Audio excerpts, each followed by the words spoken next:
딱따구리가 천둥과 번개를 치는 날 큰 고목나무에 올라가서 벌레를 쪼아 먹고 있었습니다. 톡톡톡 나무를 찍는 순간 마지근하고 나무가지가 부러졌습니다. 딱따구리가 깜짝 놀라 날아가면서 말했습니다. 뭐라고 말했을까요? 야, 내 힘이 정말 세구나. 딱따구리는 마침 벼락이 떨어져 나무 가지가 부러지는 것을 보고 자기 힘으로 그 나무가 부러진 것으로 착각했던 것입니다. 그저 이야기에 불과하지만 우리들도 딱따구리와 같은 어리석은 생각을 하며 살고 있지는 않는가 하고 우리 자신을 진단해 보아야 합니다. 우리가 구원을 받은 것은 우리가 열심으로 신앙생활하고 또한 교회도 열심히 다니고 전도도 열심히 하고 또 기도도 열심히 하고 또 봉사를 열심으로 한 그 값으로 받은 것은 아닙니다. 우리의 구원은 우리의 행함과는 아무런 관계없는 하나님의 은혜로 우리가 구원을 받은 것입니다. 그런데 많은 사람들이 착각 속에 살아갈 때가 있습니다. 신앙생활 열심히 할 때는 지금 죽어도 천국 갈 수 있다고 하는 확신이 있는데 믿음이 떨어지고 은혜가 떨어지고 신앙생활에 재미가 없고 맡은 일 감당하는 그 일이 고통스럽고 짐이 되고 또 교회 다니기도 싫어지는 이런 마음이 있을 때는 내가 죽으면 구원받을까 받지 못할까 하는 이런 염려와 근심에 빠질 때가 있습니다. 왜 그럴까요? 이것은 바로 우리 행함으로 구원을 받는다고 하는 잘못된 생각 속에 살고 있기 때문입니다. 우리의 구원은 나의 행함으로 얻은 것이 아니라 하나님의 은혜로 받은 것입니다. 오늘 사도 바울은 에베소 교인들에게 그 사실을 가르쳐주고 있습니다. 너희는 그의 은혜로 말미암아 구원을 받은 것이다. 이것은 에베소 교회 성도에게 주신 말씀이 아니라 오늘 우리 성산의 성도들에게 주신 말씀입니다. 아니 오늘 나에게 하나님이 주신 말씀입니다. 네가 구원받은 거 너의 행함으로 너의 노력으로 받은 거 아니다. 네가 구원받은 것은 하나님의 은혜로 받은 것이다. 오늘 사도 바울은 이 사실을 오늘 우리에게 다시 한번 확실하게 가르쳐 줌으로써 우리의 구원관이 흔들리지 않기를 바라고 있는 것입니다. 너희는 은혜로 구원을 받은 것이라 믿습니까? 자, 그러면 하나님이 우리가 구원을 받도록 우리가 은혜로 구원을 받도록 우리에게 은혜를 베풀어 주신 그 하나님이 어떤 분인가를 아셔야 되죠. 왜 하나님은 우리로 하여금 은혜로 구원을 받도록 우리에게 은혜를 베풀어 주셨을까? 은혜는 어떤 사람이 베풀어 줍니까? 악한 사람이요? 굳으세요? 이런 사람은 은혜를 베풀 줄을 몰라요. 우리에게 있는 것 빼앗아가지 자기의 것을 우리에게 주지는 않습니다. 우리 하나님이 악한 하나님이었다면 마귀처럼 악한 하나님이었다면 우리에게 은혜를 베풀어 주실 수가 없지요.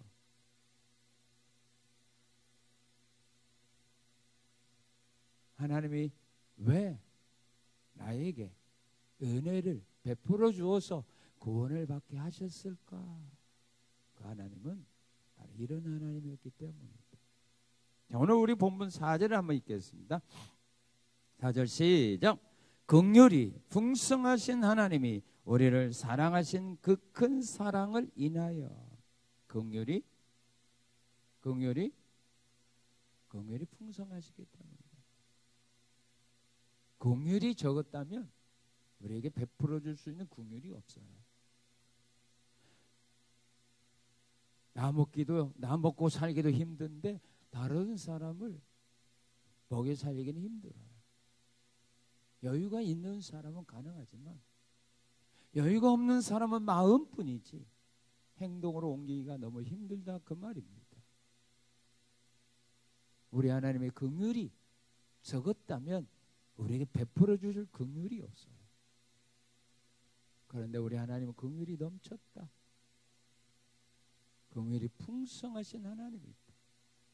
그래서 우리 하나님은 우리 사람들은 베풀어 줄 수 없는 은혜를 긍휼이 풍성하시기 때문에 우리에게 베풀어 주셨던 것입니다. 우리에게 베풀어 주신 긍휼은 죄인들의 죄를 용서해 주시는 긍휼입니다. 시편 130편 3절 4절에 보게 되면 주께서 죄악을 지켜보시면 누가 서리까? 그러나 사유하심이 주께 있으면 주를 경외하게 하십니다. 우리 하나님이 죄를 용서하지 않냐고 지켜만 보고 있다면 어떤 사람이 하나님 앞에 설 수 있겠느냐? 아무도 하나님 앞에 설 수 없다. 그러나 사유하심이 우리의 죄를 용서하심이 하나님께 있기 때문에 우리를 하여금 하나님을 경외하게 한다. 나에게 잘못한 사람의 죄를 용서하기가 쉬워요, 어려워요? 쉬워요, 어려워요? 한두 번은 가능해도 10번, 1000번, 10,000번 불가능해요. 그러나 우리 하나님은 어떤 죄라도 다 용서해 주십니다. 우리가 지금까지 살아오면서 하나님 앞에 죄를 얼마나 지었을까요? 수도 없이 많이 지었습니다. 그 죄를 지었을지라도 하나님은 우리가 하나님 앞에 죄를 자박하게 할 때에 우리 하나님 우리의 모든 죄를 용서해 줍니다. 죽음과 같고 진음과 같은 죄라도 우리가 하나님 앞에 나와 회개하고 자복해 할 때는 하나님은 그 모든 죄를 양털과 같이 신눈과 같이 깨끗하게 용서해 주신다고 성경은 말합니다. 우리는 용서 못하는 죄가 너무 많아요. 용서할 수 없는 죄가 너무 많아요. 그러나 우리 하나님 어떤 죄라도 주 앞에 나와 자백하기만 하면 주는 미쁘사 우리를 깨끗게 하신다. 믿습니까? 그렇게 용서할 수 있는 비결이 뭐예요? 긍휼이 풍성하기 때문에. 그 긍휼은 끊어지지 않습니다. 우리가 어떤 죄를 범했을지라도 하나님은 회개하고 자백하면 다 용서할 수 있는 긍휼을 가지고 계시는 하나님입니다. 그러니까 죄악 때문에 나는 죄를 너무 많이 믿었어, 나는 죄를 너무 많이 지어서 나는 하나님 앞에 나갈 수 없어 라고 하는 생각은 잘못된 생각입니다. 그리고 우리 하나님은 우리 형벌을 감해주시는 긍휼입니다. 벌을 내렸을지라도 그 벌을 감해주어요. 사무엘하 24장에 보게 되면 다윗 왕이 인구조사를 했을 때 하나님이 진노하사 전염병을 내려서 7만 명이 죽었습니다. 전염병으로 7만 명이 죽었습니다. 그러면 그 전염병이 얼마나 무서운 전염병인지 우리가 알 수 있습니다. 몇 달이 아닙니다. 며칠입니다. 3일도 안 됐습니다. 7만 명이 죽어갑니다. 그 사실을 알고 다윗이 하나님께 회개합니다. 내가 잘못했는데 하나님 왜 이 백성들의 일은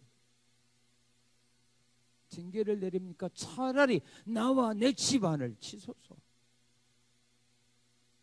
잘못은 내가 했는데 왜 이 백성들이 이렇게 어려움과 고통을 당하며 죽어가야 됩니까? 잘못한 나와 내 집안을 치소서. 그의 기도를 듣고 하나님은 갓선지를 보내서 말합니다. 오로날 타작마당에 올라가서 여호와를 위하여 제단을 쌓아라. 그 말씀대로 순종할 때 하나님은 그 예배를 받으시고 형벌을 감해 주었습니다. 만약에 온역을 3일 동안 계속 내렸다면 얼마나 죽을지 아무도 생각 못합니다. 그리고 우리 하나님은 멸망으로부터 구원해 주시는 긍휼입니다. 창세기 19장에 보게 되면 아브라함의 기도를 들으시고 소돔 고모라 성을 멸망하는 가운데서 롯의 가정을 구원해 줍니다. 느헤미야 9장에서 느헤미야는 이렇게 고백을 합니다. 이스라엘 백성들이 율법을 등지고 살아갈 때 그들에게 선자에 가서 이렇게 전합니다. 너희는 하나님께로 돌아오라.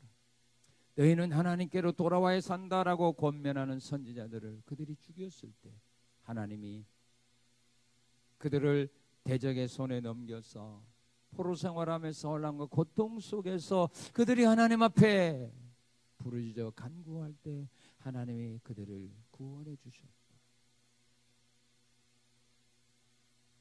멸망으로부터 환난으로부터 우리를 구원해 주시는 하나님의 자비, 하나님의 긍휼, 그를 우리는 믿어야 합니다. 그 긍휼은, 그 자비는, 그 사랑은 넘친다. 이 땅에 살고 있는 모든 사람에게 다 베풀어 주어도 메마르지 않는 긍휼하십니다. 그 사실을 우리가 믿어야 우리가 잘못하고 우리가 범죄의 길에 빠져 있을지라도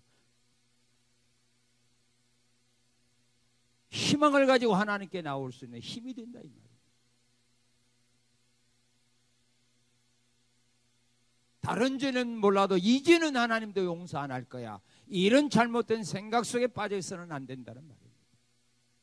그 죄도 하나님은 용서할 수 있는 그런 긍휼을 가지고 계시는 하나님임을 우리는 믿어야 합니다. 우리를 은혜로 구원받도록 우리에게 은혜를 베풀어 주신 그 하나님 어떤 분인가? 오늘 보면 4절에서는 그렇게 말합니다. 사랑하신 하나님이다. 우리를 사랑하셨다. 그 큰 사랑으로 우리를 사랑하셨다. 하나님 우리를 사랑하신 겁니다. 여러분, 사랑하는 자에게는 선물이나 뭘 받는 겁니까? 내가 사랑하는 사람에게 주는 겁니까? 예? 말은 그런데 여러분들이 여러분들을 사랑하는 사람들에게 뭔가 기대했는데 선물이 마음에 안 들어. 그러면 행복해져? 실망하죠? 나를 이거밖에 안 사랑해 그러죠. 나를 많이 사랑한다면서 선물이 이거야? 그럼 자기가 사랑하는 것만큼 더 주지. 자꾸 우리는 사랑하는 사람한테 뭔가 기대해. 사랑하는 사람이 나에게 내가 원하는 기대하던 선물을 주지 않으면 실망을 해. 그런데 말은 사랑하는 사람에게 준다고 말하거든요. 이게 무슨 의미입니까? 그러나 우리 하나님은 주셨습니다. 우리를 사랑하기 때문에 하나님이 가장 귀하고 가장 소중한 것도 아끼지 않고 우리에게 주신 겁니다. 하나님이 우리를 어떻게 사랑했느냐 하면 우리를 하나님의 자녀로 선택해 주셨다는 거, 이거보다 큰 사랑은 없습니다. 믿습니까?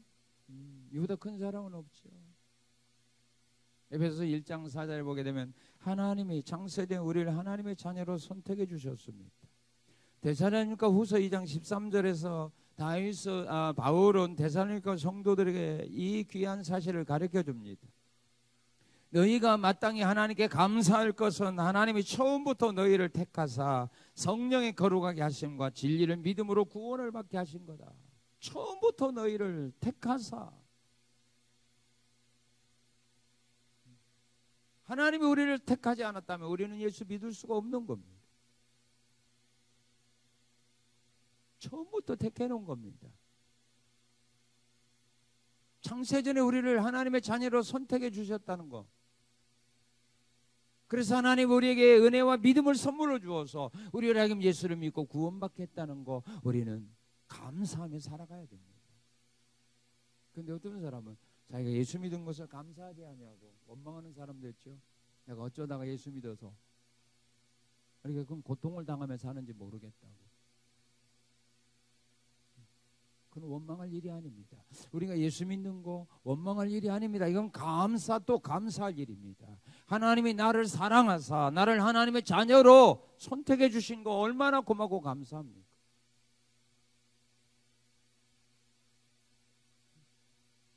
고아원에서 자라나는 수많은 아이들에게 귀하고 사랑이 있는 분이 와서 자기 양자로 선택하여 데려간다면 그 아이 불쌍합니까? 그 아이 불쌍합니까? 예? 불쌍합니까?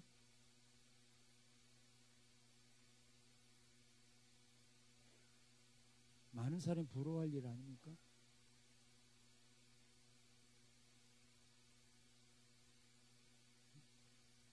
배가 바사나에 물에 빠져 죽어가는데 구조대원이 와서 그 사람 구조해서 데려가는데 그 불쌍합니까? 불쌍합니까? 하나님이 우리를 하나님의 자녀로 선택해서 구원하여 하늘나라 데려가는데 그게 불쌍합니까? 이보다 감사할 일이 어디가 있습니까? 이보다 행복한 일이 어디가 있습니까? 하나님이 나를 하나님의 자녀로 선택했다는 사실. 이보다 귀하고 감사할 일은 없습니다. 우리가 이 땅에 태어나서 최고로 귀하고 값진 복을 받은 겁니다. 이보다 큰 은혜, 큰 사랑, 큰 복이 세상에 어디에 있습니까? 누가복음 13장에 보게 되면 좁은 문으로 들어가기를 힘쓰고 애써도 들어가지 못하는 사람이 많다고 말했어요. 예수 믿고 싶어도 믿을 수 없는 사람이 많다는 말이에요. 왜 예수 믿고 싶은 마음이 있는데 왜 못 믿을까요? 하나님이 선택을 안 해주세요. 하나님 은혜를 베풀지 않아서 그래요. 예수를 내가 믿고 싶어서 믿고 믿기 싫으면 안 믿는 그런 예수가 아닙니다. 하나님의 자녀로 선택받은 사람, 이 사람들만 믿는 거예요.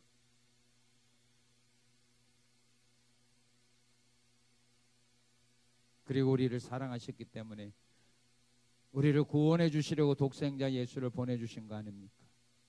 그 예수를 보내서 우리의 모든 죄를 그에게 담당시킨 거 아닙니까?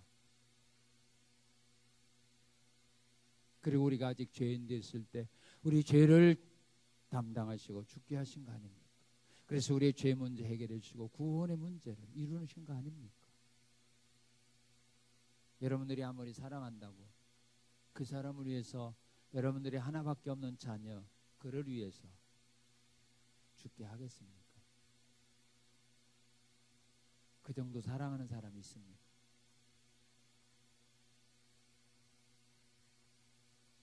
그 정도 사랑하는 사람이 있습니까? 사랑하는 자를 살리기 위해서 여러분의 자녀 죽일 수 있습니까? 사랑하는 자를 살리기 위해서 여러분들의 건강한 그 자녀 심장을 그에게 이식시켜주고 자녀 죽게 할 수 있습니까? 그렇게 사랑하는 사람이 있습니까?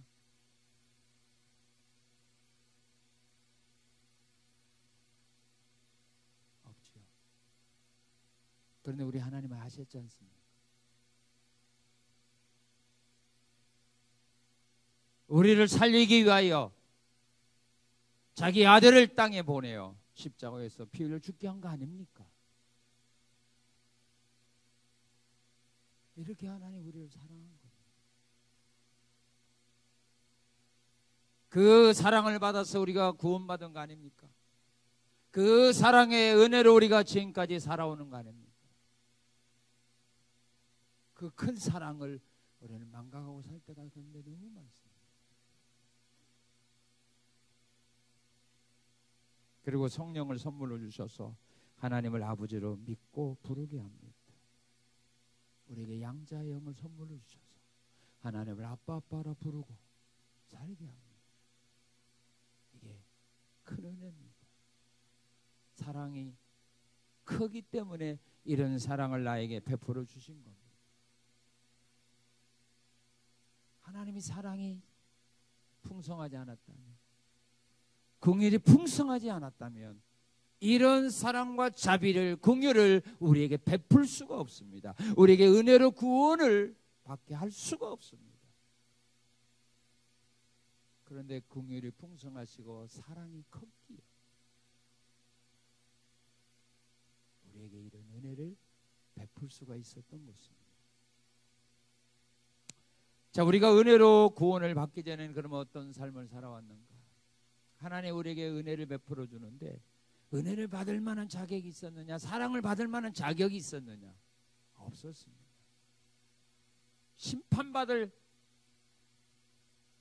심판받아야 마땅한 삶이었습니다. 그런데 우리에게 은혜를 베풀어 주셨다, 그 말입니다. 우리가 하나님의 은혜로 구원을 받기 전에는 어떤 삶을 살았느냐 하면은 바로 이런 사람이었어요. 자, 우리 1절 한번 읽어봅시다. 1절 시작.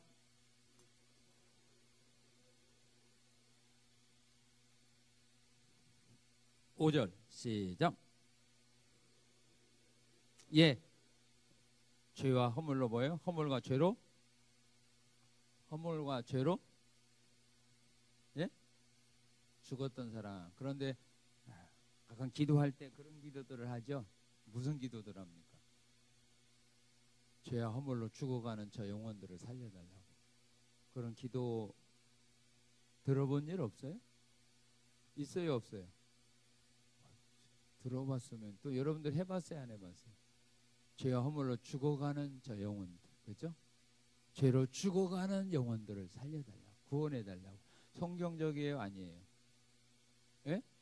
아니에요. 죄와 허물로 죽어가고 있지 않아요. 이미 죽었어요.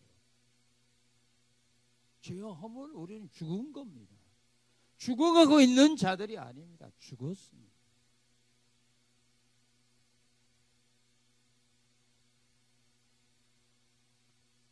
창세기장 17절에 보게 되면 하나님은 그런 말씀을 하십니다. 너희가 선악을 알게 하는 나무의 열매를 먹으면 너희가 뭐라고 했어요? 반드시 죽으리라고 말씀을 했는데 아담이 선악과를 따먹은 후에 죽었어요, 안 죽었어요? 죽었어요, 안 죽었어요? 선악과 따먹으면 반드시 죽으라고 했는데 죽었어요, 안 죽었어요? 죽었어요, 안 죽었어요? 에덴 동산 쫓겨났죠. 쫓겨나서 아들 낳고 살았잖아요. 아담이 몇 살까지 살았어요? 930세 살았어요. 몇 세? 부럽죠? 우리는 100세도 못 하는데 930년 살았잖아요. 먹으면 반드시 죽으려고 했는데 930년 살았어요. 그럼 하나님 거짓말 했나요?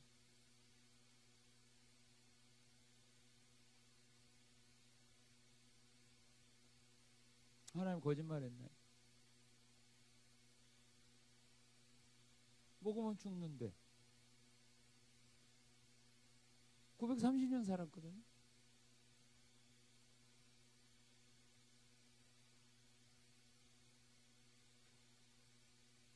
에스겔 18장 3절 또 20절에 보면 그런 말씀이 있어요. 범죄하는 영혼은 죽으리라. 범죄하는 영혼은 죽는다고 말합니다. 우리가 죽음이라고 하는 것을 세상에서 의학적으로 말하는 죽음과 성경에서 말하는 죽음을 우리가 구별을 해야 돼요. 사람이 죽는 것은 뭐로 의미하죠? 사라지는 걸 말하죠. 사람이 죽었다. 이 땅에 사라지죠. 그죠? 우리가 그렇게 생각하면 아담이 죽었다. 먹으면 죽는다고 했는데 아담은 930년 살았습니다. 그런 게 안 죽었다고 생각하지만 죽음이 뭐냐면 분리를 말합니다. 자, 사람이 살 때 흙으로 만들었을 때 사람이 됐나요? 안 됐나요? 안 됐죠. 그럴 때 하나님의 영혼을 불어넣을 때 살았죠. 그럼 그 육체가 죽을 때는 언제 죽는 거예요? 영과 육이 분리되면 죽는 겁니다. 예수님이 야이로의 딸이 죽었을 때 달리다곰 소녀야 내가 너에게 명하노니 일어나라고 할 때 일어났어요? 안 일어났어요? 살아났죠? 성경은 뭐라고 말하죠? 소녀의 영이 들어왔다고 말해요. 그 육체에서 떠나갔던 그 영혼이 소녀의 육체에 들어오니까 살아난 거예요. 엘리야가 죽은 사람을 살릴 때도 마찬가지예요. 그 영혼이 떠나갔던 영혼이 육체 안에 들어오니까 살아나는 거예요. 그래서 우리 예수님이 우리가 부활할 때 주님이 오실 때 어떻게 온다고 했어요? 하늘에 가 있는 영혼을 데리고 온다고 했어요. 하늘에 가 있는 영혼을 데리고 와서 그 육체와 만나게 되면 부활하는 거예요. 그럼 영혼의 죽음은 뭐냐? 생명의 근원이신 하나님에게서 떨어지는 거예요. 생명의 근원이 하나님 아닙니까? 하나님 우리에게 생명을 준 거 아닙니까? 그 하나님으로부터 죄악으로 인하여 분리되는 겁니다. 그럼 그 영혼이 죽는 거죠. 그런데 예수님이 오셔서 성령으로 중생케 해서 우리로 하여금 어떻게 해요? 하나님과 다시 예수 그리스도를 통해서 어떻게 해요? 교제하게 하잖아요. 그러니까 우리 영혼은 살아있는 거예요. 우리 영혼이 살아있기 때문에 생명의 근원 되신 하나님을 알고 믿고 의지하고 찬양하고 경배하는 겁니다. 그러나 영혼이 죽어있는 세상 사람들은 하나님을 몰라요.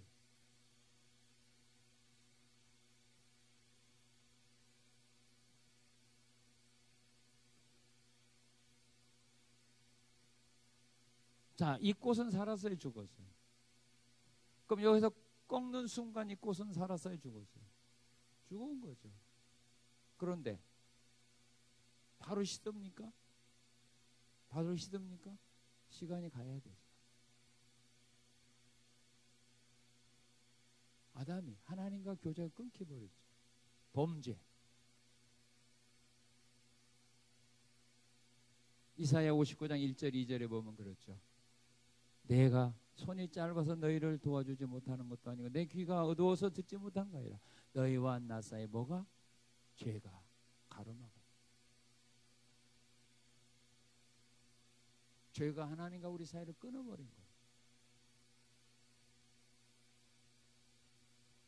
그래서 하나님과 원수된 가운데 살아가는데 예수 그리스도를 통해서 다시 하나님과 화목하게 만든 거예요. 죄함으로 죽었던 우리들입니다. 그리고 2절에 보게 되면 2절 한번 읽겠습니다. 시작.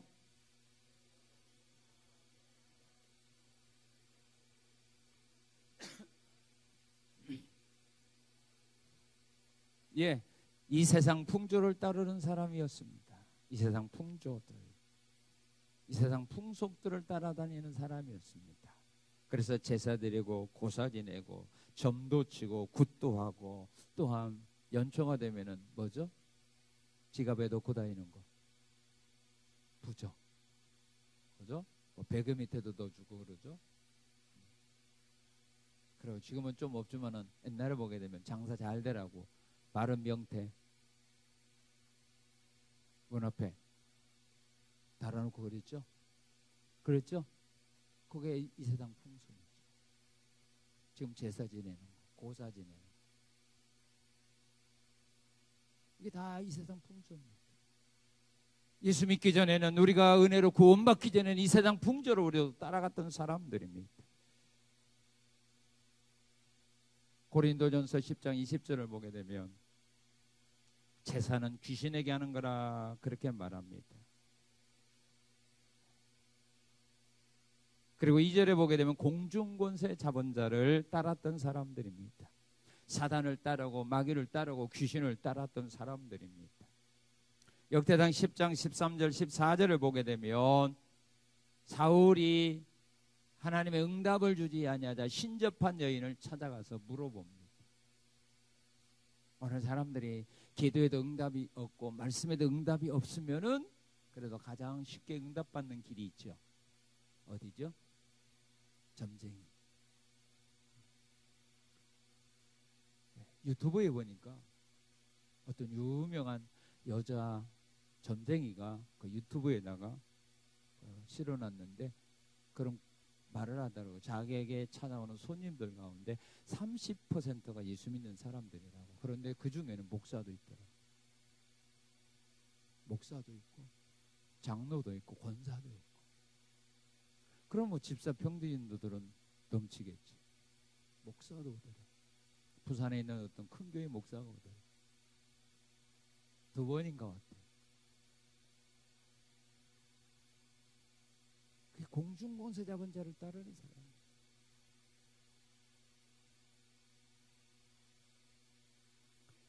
자, 그리고 우리가 은혜로 구원받기 전에 어떤 삶을 살았느냐. 여기 3절 읽겠습니다. 3절 시작.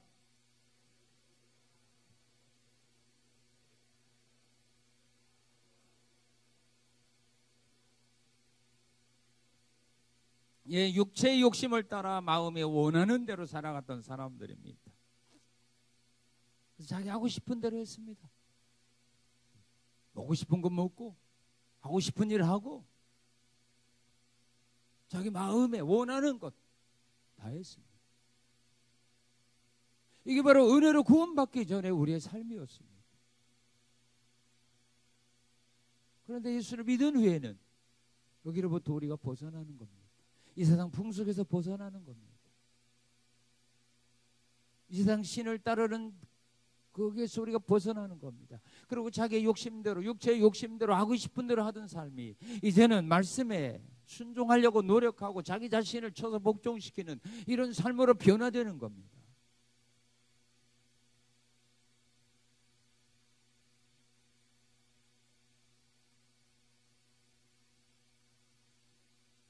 은혜로 구원받기 전에 우리는 세상 사람과 똑같이 살았어요. 이번 설을 맞이해서도 이 세상 풍조를 따르고 세상 공중권세 잡은 자를 따르는 사람들은 제사 드려야 되죠. 그래서 구원받은 사람은 여기로부터 벗어나게 됩니다. 이게 다른 거다. 그러면 하나님이 우리로 하여금 구원받도록 하기 위해서 하나님 주신 은혜가 있는데 어떤 은혜를 주셨죠?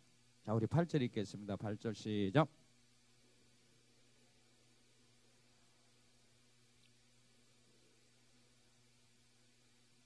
예, 우리에게 선물로 주었습니다. 무슨 선물을 주었습니까?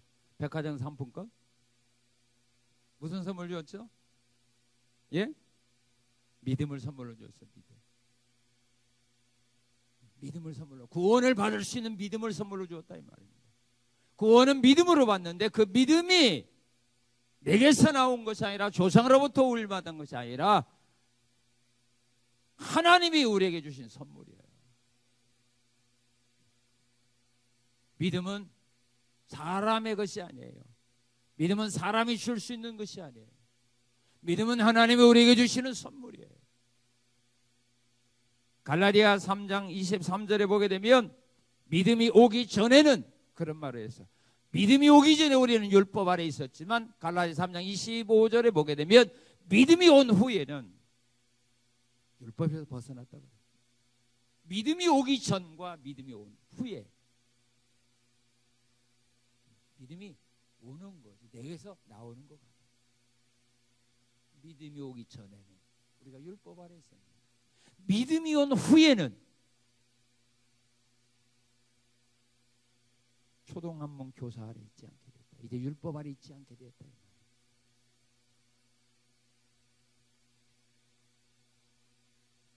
예수님의 제자된 예수님의 말씀을 듣고 그 말씀대로 지켜 행할 수 없는 자신들의 부족함을 깨달을 때 주님께 그런 기도를 합니다. 주여 우리에게 믿음을 더하소서. 우리에게 믿음을 더해 주셔서 주님이 우리에게 주신 말씀대로 지켜 순종할 수 있도록 믿음을 더하소서. 마가복음 9장에 보게 되면 귀신 들렸던 자의 아버지가 우리 예수님께 그런 기도하죠. 할 수 있거든요. 무슨 말이냐? 믿는 자에 능치 못한 일이 없다라고 말할 때 그 아버지가 그렇게 말합니다. 주여, 내가 믿습니다. 나의 믿음 없는 것을 도와주소서. 믿음은 하나님 우리에게 주신 선물. 믿음을 우리가 선물로 줄 수 있다면 우리 걱정할 거 하나도 없어요. 누가 예수 안 믿어도 걱정할 거 하나도 없어. 죽기 전에 가서 너 믿음 가져. 그럼 믿음 가지고 예수 믿으면 될 거 아니에요.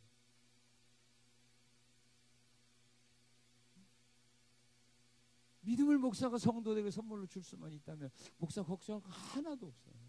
속속에는 사람에게 믿음 선물로 딱 주면 참 신앙생활 할 거예요. 그렇죠? 그렇죠? 근데 그럴 만한 능력이 없잖아요. 그래서 주님께 기도하는 수밖에 없어요. 주님, 아무에게 하나님 믿음 좀 더 주세요. 그래서 신앙생활 잘하는 성도가 되게 하세요. 여러분들이 왜 예수 안 믿는 가족들을 위해서 왜 하나님께 기도합니까? 왜 합니까?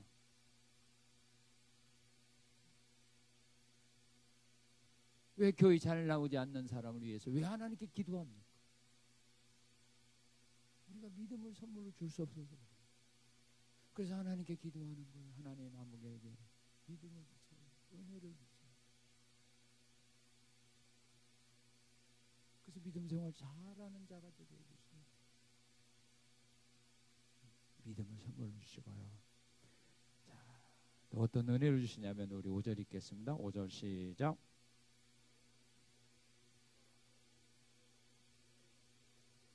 예, 예수와 함께 살리셨습니다. 믿습니까? 골로새 2장 12절은 말합니다. 너희가 세례로 그리스도와 함께 장사되었고 그 안에서 함께 일으키심을 받았느니라. 예수와 함께 살리셨다. 고린도전서 6장 14절 말씀을 보게 되면 하나님이 주를 다시 살리셨고 또한 그의 능력으로 우리를 다시 살리시리라. 예수님도 요한복음 6장에서 그런 말씀했습니다. 하나님이 내게 보내주신 자를 내가 결단코 쫓아보내지 아니할 거고 마지막 날에 내가 그를 다시 살릴 거다.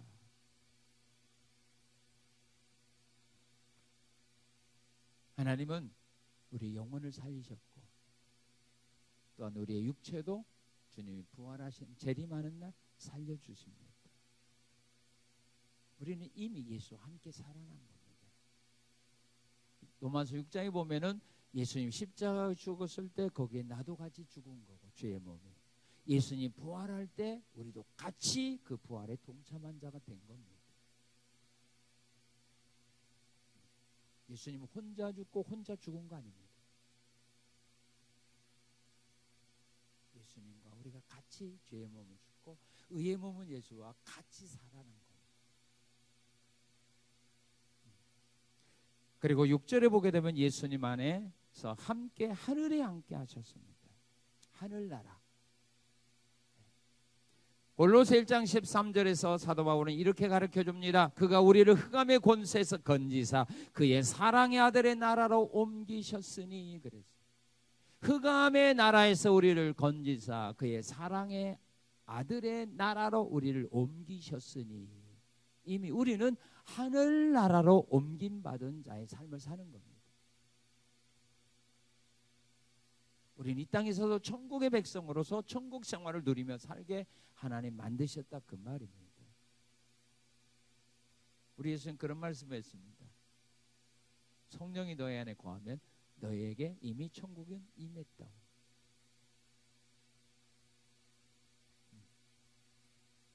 주님을 모시고 사는 사람은 이미 천국이 그 마음에 이루어진 겁니다.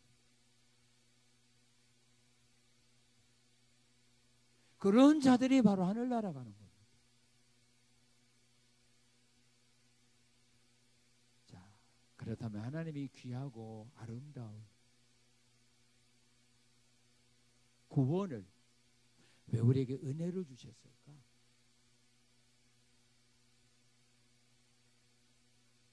왜 우리에게 은혜로 이 구원을 주셨을까?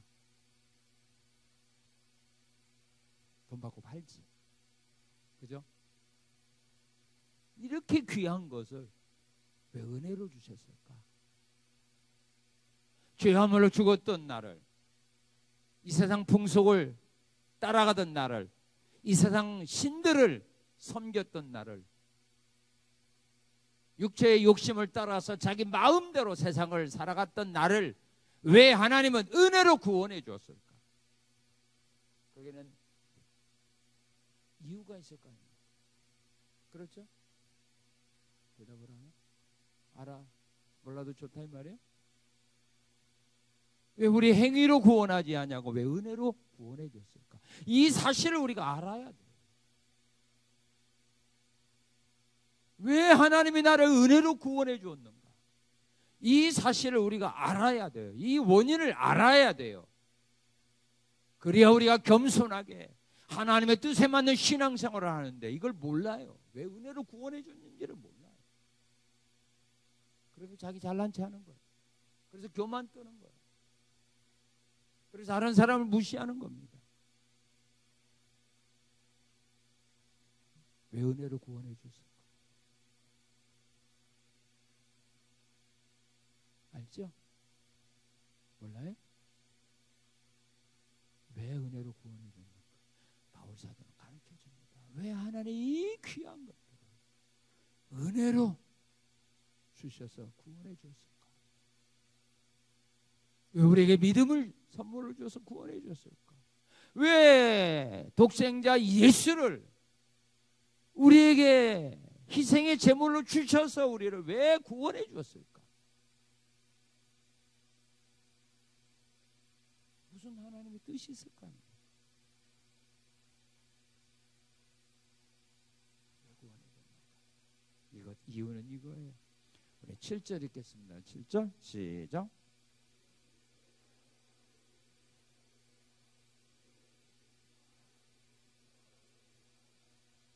예, 은혜의 풍성함을 여러 세대에 나타나게. 그래서 하나님은 우리에게 은혜로 구원해 주신 겁니다. 바울 사도는 디모데전서 1장 12절 16절에서 이런 고백을 합니다. 자기는 핍박자였고 폭행자였고 죄인 중에 괴수였는데 자신이 궁유를 입어서 구원을 받은 것은 후에 주를 믿어 영생 얻는 자들에게 본이 되게 하려 하십니다. 바울과 같이 이런 악한 자, 폭행자도, 죄인 중에 괴수도 하나님이 구원해 줍니다. 그런데 너는 거기에 비하면 너는 그래도 선한 사람, 너도 구원받을 수 있는 가능성 있는 사람.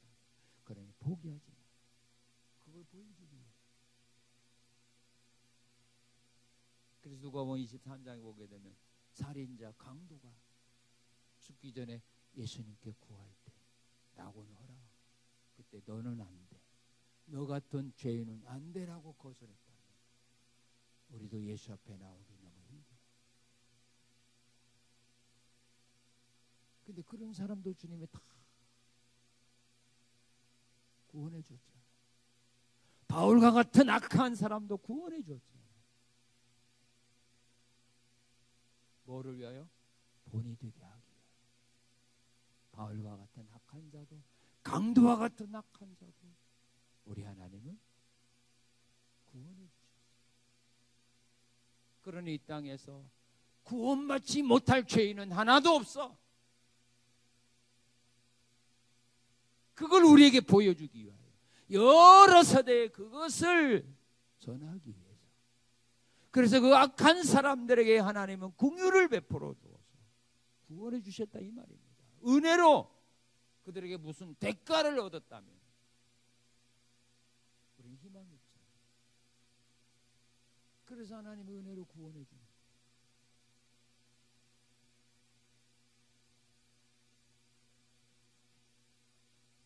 그래서 악한 사람들이 회개하고 예수 앞으로 와서 새 사람 된 사람들, 그 사람들이 악한 죄를 범하는 사람에 가서 전도하기는 쉬운 거예요. 같은 사람도 용서받고 나 같은 사람도 하나님의 은혜로 구원받아 하나님의 자녀로 삽니다. 근데 당신은 나보기에 나보다 더 나은 사람, 나보다 더 선한 사람입니다. 당신도 예수 믿을 자격이 있는 사람이에요. 포기하지 마라. 끌어줄 수 있다 그 말입니다. 그리고 두 번째 이유가 있어요. 왜 은혜로 구원해 줬는가? 우리 9절 읽겠습니다. 시작.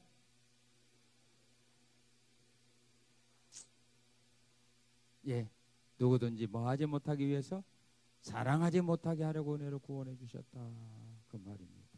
로마서 4장 2절에 보게 되면 만일 아브라함이 행위로 의롭다 하심을 받았다면 자랑할 것이 있으려니와 하나님 앞에서는 없느니라. 왜? 아브라함이 믿음으로 의롭다함을 받았기 때문이에요.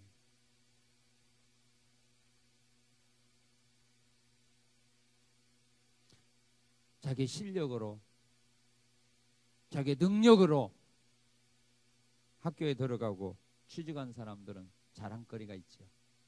네. 다음에 백으로 들어가고 돈 쓰고 들어간 사람 자랑거리 있어요? 야, 나는 돈 쓰고 들어왔다. 자랑합니까? 어떻게 들어와서? 나 돈 쓰고 왔어. 자랑 못 하거든요. 어떻게 취직? 나 낙하산으로 왔어. 취직 못 해요. 그 자랑 못 해요. 자기 실력과 능력으로 입사한 사람 자랑하잖아. 나 삼수로 들어왔어. 나 우수로 들어왔어. 또 자랑할 수 있어요. 나 돈 쓰고 들어왔다. 에이. 우리가 행위로 구원받으면 자랑할 수 있어요. 하나님 앞에서 떳떳하게 자랑할 수 있어요. 사람 앞에서 자랑할 수 있어요. 근데 은혜로 받았기에 자랑을 못해요. 그래서 교만 떨지 못한다는 말이에요. 세상 사람을 향하여 우리가 비판하고 비난하지 못하고 욕하지 못한다는 말이에요. 왜? 그 사람이나 나나 똑같은 사람. 우리가 어떻게 그 사람들을 향하여 비난하고 조롱하고 비판합니까? 욕합니까? 못해요. 자랑하지 말아요. 그래서 사도 바울은 고린도서 10장 17절에 이런 말씀을 합니다.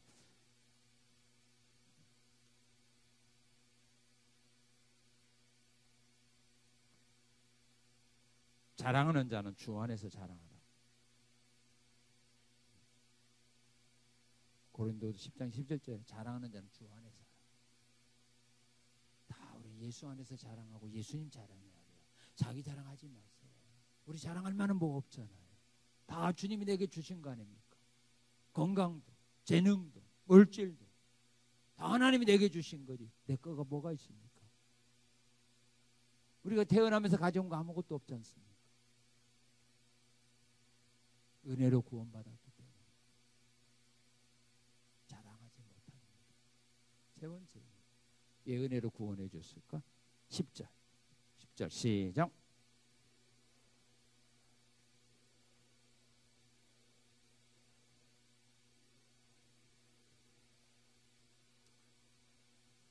예, 선한 일을 행하라고 은혜로 구원해 주신 겁니다. 내가 너 같은 자도 내가 은혜로 구원해 줬는데, 너 같은 자도 내가 모든 죄를 용서해 줬는데, 너도 세상 살아가면서 사람들에게 은혜 베풀며 살아가라. 그래서 예수님이 항상 그 말하죠. 내가 너희를 사랑한 것처럼 너희도 서로 사랑하라. 내가 너희를 용서해 준 것처럼 너희도 서로 용서하며 살아가라. 이유는 그거예요. 선한 일을 향하라. 내가 너를 선을 베풀어 주지 않았느냐? 너 나한테 은혜 받을 자격이 있어?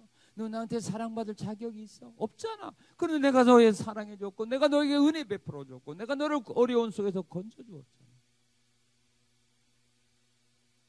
그러니 세상을 살아가면서 사람들이 너에게 피해와 상처와 아픔을 주어도 사랑을 베풀어, 선을 베풀어. 목적은 그거예요. 너 나한테 용서받지 못할 줄 얼마나 많이 보면서 그렇지만 내가 다 용서해 줬잖아. 용서하며 살아. 이유는 그거예요. 그래서 은혜로 나를 구원해 주신 겁니다. 이 은혜로 우리는 구원받은 사람입니다. 이 은혜를 입었으니 우리도 이 은혜를 베풀며 살아가야 합니다. 이것이 바로 하나님의 거룩하신 뜻입니다. 나를 은혜로 구원해 주신 목적입니다.